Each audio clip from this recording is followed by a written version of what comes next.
Okay. So I've been trying to figure out YouTube for a while how to make these videos on using OBS and whatnot, and it is not as cookie cutter as you would think. I mean, it's not the hardest thing in the world, but eh.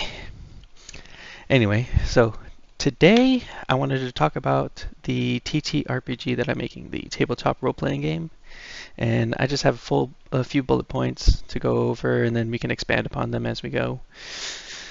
Um, so I've been writing for a while now, and I'm thinking I wanted to create a book at first, and then eventually I was like, okay, I'll write this book, and this is like many years ago. So I'm writing, and I'm writing like dog shit, but I'm slowly improving, but then I put it down for a while. And then as I'm playing like video games, for instance, I'm like, you know what? I don't really want to make a book. I want to make a game. So now I look into what you need to make a game, and the type of game I want to make obviously is something that one person can't make, or it would be extremely hard to make. I mean, maybe with like ChatGPT or whatever, it would be 10 times easier, but that's probably a few years down the line. So I'm like, then Cyberpunk came out, right? Cyberpunk 2077. I'm like, okay, this is interesting. Where did this idea come from? A TTRPG, Cyberpunk, what is it, 2020 and Cyberpunk Red? I was like, that's so interesting. And then I've been watching Critical Role for a while. I got a kick out of them. I enjoy their content. Campaign 1, and this is starting to get around campaign 2, maybe the middle campaign 2. There's like the large break, COVID and all that. Um, and so I was like, wow, I actually think TTRPGs are like really interesting and cool. The way how you can kind of do anything in this game, this type of playstyle or this type of game. I never cared for random mechanics, but apparently there's different mechanics in TTRPGs that can kind of guarantee events to occur, but then that kind of takes away from the game. So it's like this, this tug of war, this balancing slash, fun versus effective.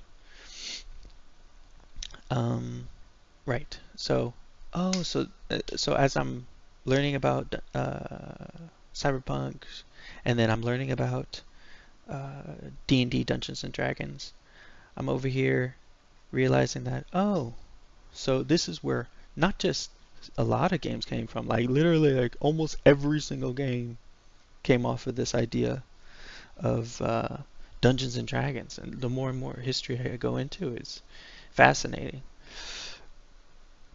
And they have all these different um, quirks about them that is, well, odd for a video game perspective, but interesting for a TTRPG perspective. And then it got me thinking, well, I've been playing video games for a while, and there's a lot of things I like, or to be more specific, there's a few things that I like, and then there's a lot of things that I don't care for.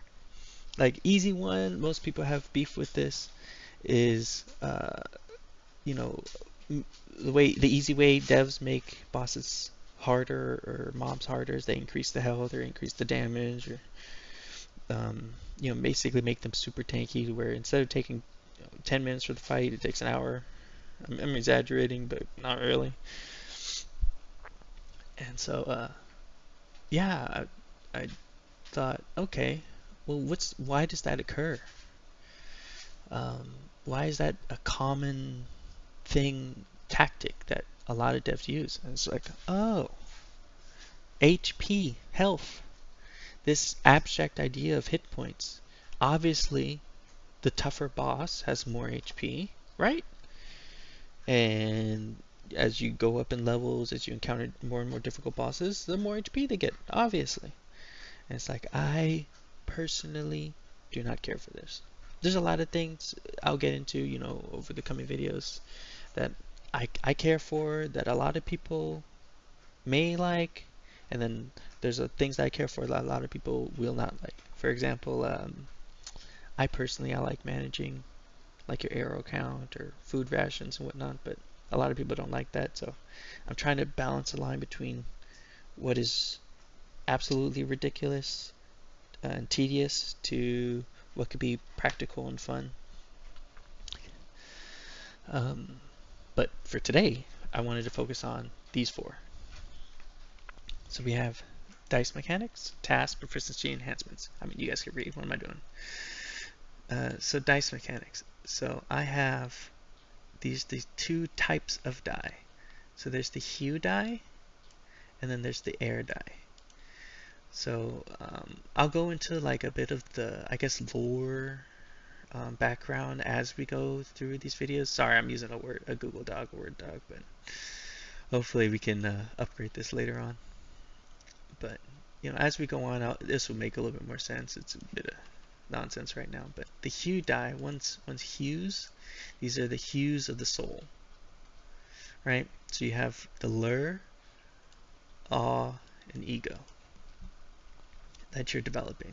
And these are like kind of like your stat points. In Dungeons and Dragons, how you have what is it? Strength, agility? No, dexterity.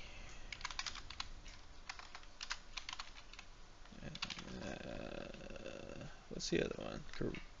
Constitution.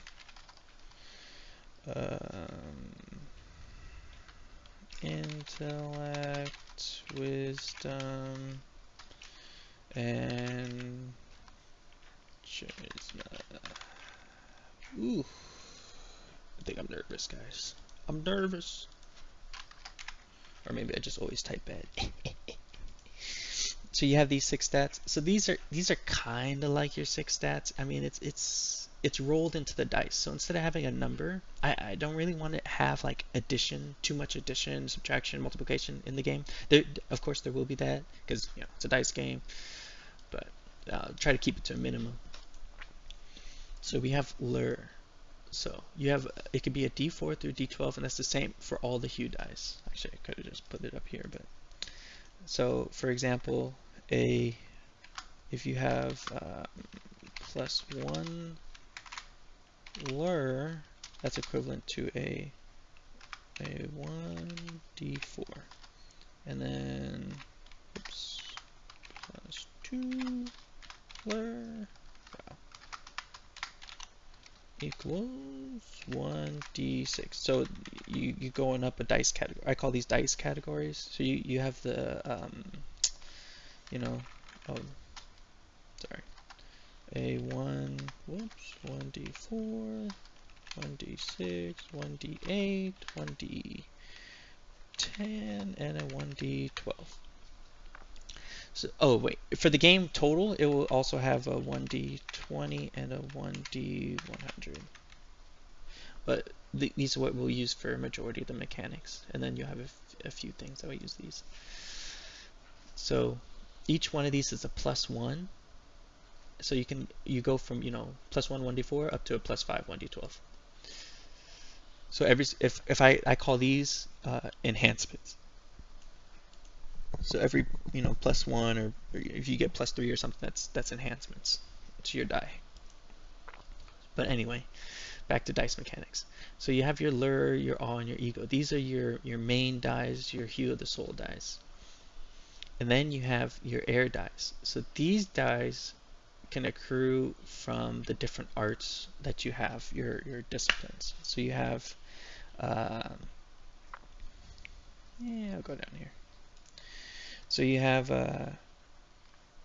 these are your breathing arts. And then I don't really have names for them, but you have the art of like ardor, the art of turmoil, the art of volition. And then we'll go into I guess more lore as to why these are. But so your ardor air is your 1d4, and this is your fire die. And each one has like tied mechanics to it. So for example, all 1d4 dies can explode. So even your hue dies that are 1d4s can explode. But that's like the primary reason why you would choose this die is you have a 25% chance, 1 out of 4, to get a critical roll. You're rolling high in the system, so it'd be a 4. You'd be rolling a 4 for the 1d4, and you get a critical hit. So these ones explode. The air die, so this is your 1d8, your turmoil die. This allows your character to perform like complex, I call them complex actions, but I don't know if I'm going to keep that name. So for example, sorry, I just kind of scatter around. I'll most likely delete all this when we're going through, but so 1d8 air die, it has complex actions, so you can feint or parry or counter, depending on what the situation is. That's the current setup I have. That can change, but there's other complexities you can do. You can combo off your own die, or well, yeah, that's what I have right now, but I think I'm gonna adjust this a little bit and add more to it, depending on which discipline you have. If you're like a rogue, for instance, or a some kind of warrior, and you're using a turmoil die, you can perform different complex actions. Volition. Oh, this one also does damage. So it explodes and it does damage. This one is allowed to kind of mess with the other opponents. Volition die. This enhances or is an addition to the hue die. So in other words, you're rolling both these dies, and let's say you're rolling a 1d12, you get a 6, you roll a 1d6, you get a 3, you rolled a 9. You add these together, you get a 9. So it increases your chance to hit. It almost guarantees your chance to hit compared to the other two dies. The other two are a little bit more finicky. But for example, the turmoil die, a feint, you may not want to hit your hue die. So if you have a 1d8 complex die and you roll a 4, you roll, this is let's say your target number, the opponent has like an armor class. Let's say the armor class is 6 and you roll a 4. You rolled under. This gives the opponent the ability to perform a defensive action. Of course, we'll go into more detail in a later video, but for now, I'm kind of scattering around. But then they can sort of counter you. But if you, for example, are doing a feint, then you are expecting the counter and can counter them in return. And that's where the 1d8 will take into effect on how you feint or to what degree you feint or whatnot. So you have your hue die, and this is basically just your normal typical dice roll that you're rolling to try and hit that target number. And these air dice are like modifiers to the hue die. And then they do different things. So that's the basic dice mechanic. It'll make a little bit more sense if I could explain it clearer in later videos. And then you'll be using these dice mechanics to complete tasks.